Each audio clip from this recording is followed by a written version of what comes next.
இன்று 18/3/2026ங்க. நிறைஞ்ச அமாவாசை. வீட்டில் எல்லாம் சுவாமிக்கு எல்லாம் பூஜையை பண்ணி அழகாக சாதம், பருப்பு, பாயசம்னு எல்லாம் வச்சு நைவேத்தியம் பண்ணி, அப்படியே எங்கள் அப்பா, எங்கள் அம்மா, எங்கள் மாமனார், எங்கள் 3 பேருக்கு நடுப்புற இருக்கிறது எங்கள் அப்பா, இந்த ஓரம் இருக்கிறது எங்கள் மாமனார், இது எங்கள் அம்மா. 3 பேருக்கும் இன்றைக்கி நிறைஞ்ச அமாவாசையில் படை பாயசத்தோடு சமைச்சி இலை போட்டு படையல் படைச்சி காக்காய்க்கு சாதம் வச்சாச்சுங்க.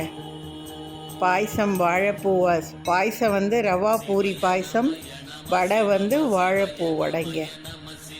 எங்களால் முடிஞ்சது எங்கள் மன திருப்திக்கு முன்னோர்களை வழிபடணும்னு சொல்லி நல்லபடியாக பூஜையை முடித்து காக்காய்க்கு சாதம் வச்சோம். நல்லபடியாக வந்து எங்கள் அப்பா, எங்கள் அம்மா, எங்கள் மாமனார் 3 பேரும் வந்து ஜம்முன்னு சாப்பாடை எடுத்துக்கிட்டு போயிட்டாங்கங்க.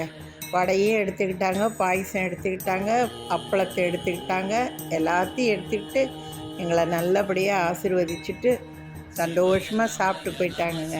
இதை விட என்னங்க வேணும்? அதுதானே முக்கியம்.